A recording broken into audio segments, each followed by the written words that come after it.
அனைவருக்கும் வணக்கம். Welcome to Abi's recipe. இன்றைக்கி இந்த வீடியோவில் நம்ம என்ன பார்க்க போகிறோம் அப்படின்னா, என் ஹஸ்பண்டுக்கு என்ன ரெசிபி லஞ்ச் பாக்ஸில் செஞ்சு கொடுக்குறேன், என்ன பண்ணியிருக்கேன், என்னென்ன டிப்ஸ் ஃபாலோ பண்ணுறேன் அப்படிங்கிறது தான் பார்க்க போகிறோம். நைட்டே என்ன வேணும் அப்படிங்கிறத கேட்டுருவேன். அவருக்கு என்ன வேணும், லஞ்சுக்கு என்ன செய்யலாம் அப்படிங்கிறத. ஸோ அதுக்கு தகுந்த மாதிரி தான் நான் பிளான் பண்ணுவேன்.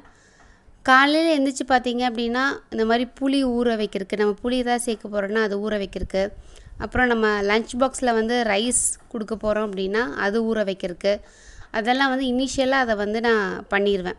அப்போ தான் எனக்கு மறக்காமல் இருக்கும். கருப்பு சுண்டல் பார்த்தீங்க அப்படின்னா நைட்டே ஊற வச்சுட்டேன். ஸோ ஒரு 8 மணி நேரம் அது ஊறணும். ஏன்னா நாங்கள் நைட்டே டிஸ்கஸ் பண்ணிடுவோம் அடுத்த நாளைக்கு லஞ்சுக்கு என்ன வேணும்னு சொல்லிட்டு. ஸோ அதுக்கு தகுந்த மாதிரி தான் பிளான் பண்ணிக்குவேன். ஸோ நைட்டு ஏதாவது ஊற வைக்கணும் அப்படின்னா நான் ஊற வச்சுருவேன் இந்த மாதிரி. ஸோ நல்லா ஊற வச்சதை இது என்ன பண்ணுவேன் அப்படின்னா, தண்ணி ஊற்றி உப்பு போட்டு நல்லா வேக வச்சிடணும். இது ஒரு 4லேருந்து 5 விசில் வேகிறதுக்குள்ளே இதுக்கு தேவையான காய்கறி, அப்புறம் பொரியல் ஏதாவது செய்ய போகிறோன்னா அதுக்கும் தேவையான காய்கறி எல்லாம் வெட்டிடுவேன். இப்போ இது நல்லா வெந்திருக்கும். வெந்ததுக்கப்புறம் நம்ம வெட்டி வச்சுருக்கிற காய், நான் இதுக்கு கத்திரிக்காய் சேர்க்குறேன் இது கூட. அப்புறம் ஒரு தக்காளி, ஒரு பெரிய வெங்காயம் கட் பண்ணி வச்சுருக்கேன். அதுக்கப்புறம் பூண்டு நான் 3 பல் சேர்த்திருக்கேன். நீங்கள் ஒரு 5-6 பல் கூட சேர்த்திக்கலாம். மறுபடியும் ஒரு 2 விசில் விடணும். இதுக்கு சைட் டிஷ்ஷாக பார்த்தீங்க அப்படின்னா, நான் பீட்ரூட் பொரியல் பிளான் பண்ணியிருந்தேன். ஸோ பீட்ரூட் பொரியலுக்காக எண்ணெய் ஊற்றி கடுகு போட்டு கருவேப்பிலை பொரிஞ்சதுக்கப்புறம் வெட்டி வச்சுருக்கிற பீட்ரூட், நான் காய்கறிலாம் எப்பவுமே ஃப்ரெஷ்ஷாக தான் கட் பண்ணுவேன். ஸோ அதுக்கு மட்டும்தான் எனக்கு கொஞ்சம் டைம் எடுக்கிற மாதிரி இருக்கும். தேவையான அளவு மஞ்சத்தூள், காரத்துக்கு தகுந்த மாதிரி மிளகாய்த்தூள், அப்புறம் உப்பு சேர்த்து அந்த எண்ணெயிலே 1லேருந்து ஒரு 2 நிமிஷம் நல்லா ஃப்ரை ஆகணும். அப்புறம் நல்லா வேகறதுக்கு கொஞ்சமாக தண்ணி ஊற்றிக்கலாம். கொஞ்சமாக தண்ணி ஊற்றி அது நல்லா வெந்துடணும். அது தண்ணியெல்லாம் சுண்டிடுச்சு அப்படின்னா நம்மளுக்கு சூப்பராக பொரியல் ரெடி ஆயிரும். திருவண்ண தேங்காவை இதில் ஆட் பண்ணிடலாம். பீட்ரூட் ரொம்ப ரொம்ப நல்லது.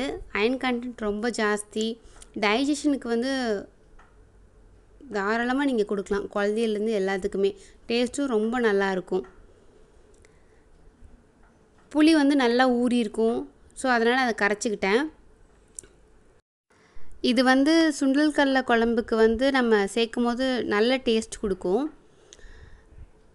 அதுக்குள்ளே குக்கரில் நல்லா வெந்துருச்சு இந்த காய் எல்லாமே. ஸோ ஒரு வடைச்சட்டியில் எண்ணெய் ஊற்றிக்கலாம். கொஞ்சம் கடுகு போட்டுக்கலாம். கடுகு நல்லா பொரிஞ்சதுக்கப்புறம் சீரகம் சேர்த்திக்கிறேன். அதுக்கப்புறம் கருவேப்பிலை சேர்த்திக்கலாம். கருவேப்பிலை நல்லா பொரிஞ்சதுக்கப்புறம் கூட்டு பொடி, இது நான் ஆல்ரெடி சொல்லியிருக்கேன். இதோட ரெசிபி லிங்க் டிஸ்கிரிப்ஷன் பாக்ஸில் ப்ரொவைட் பண்ணுறேன், செக் பண்ணிக்கோங்க. ஸோ இது 5 வகையான குழம்புக்கு இந்த மசாலா தூள் தான் நாங்கள் சேர்ப்போம்.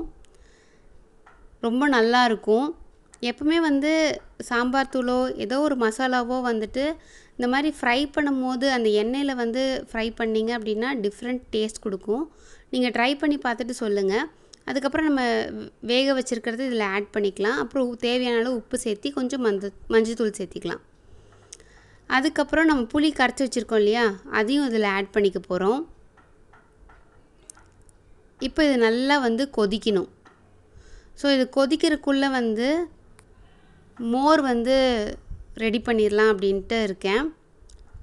ஸோ அதுக்கு ஒரு மிக்சர் ஜாரில் கொஞ்சம் சீரகத்தூள், உப்பு, பெருங்காயத்தூள்,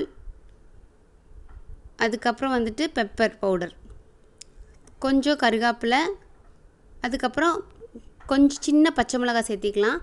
அதுக்கப்புறம் கொத்தமல்லி. ஸோ இதை முதல்ல ஒரு பல்ஸில் ஒரு அடி அடிச்சிருங்க. அப்போ தான் இதெல்லாம் நல்லா மிக்ஸ் ஆகும். அதுக்கப்புறம் நம்ம தயிர் இதில் சேர்த்திக்கலாம். ஸோ டைம் இல்லாதவங்க இந்த மாதிரி பண்ணிக்கலாம். நான் இந்த மாதிரி தான் பண்ணுவேன். இது எனக்கு ரொம்ப ஈஸியாக இருக்கும். இதை நல்லா அடிச்சிட்டிங்க அப்படின்னா நம்மளுக்கு நல்ல மோர் ரெடி ஆயிரும். தேவையான அளவு தண்ணி ஊற்றி இதில் கலந்துக்கலாம். அதுக்குள்ளே நம்மளுக்கு குழம்பு வந்து நல்லா கொதித்து ரெடி ஆயிரும். திக்னஸாக இருக்கும், டேஸ்ட் அவ்வளோ நல்லாயிருக்கும். ஸோ நான் வந்து மோர் ரெடி ஆயிடுச்சு. அதுக்கப்புறம் பீட்ரூட் பொரியல். தினமும் வந்து ஒரு காய் வந்து லஞ்ச் பாக்ஸில் இருந்துச்சு அப்படின்னா ஹெல்த்துக்கு ரொம்ப நல்லது.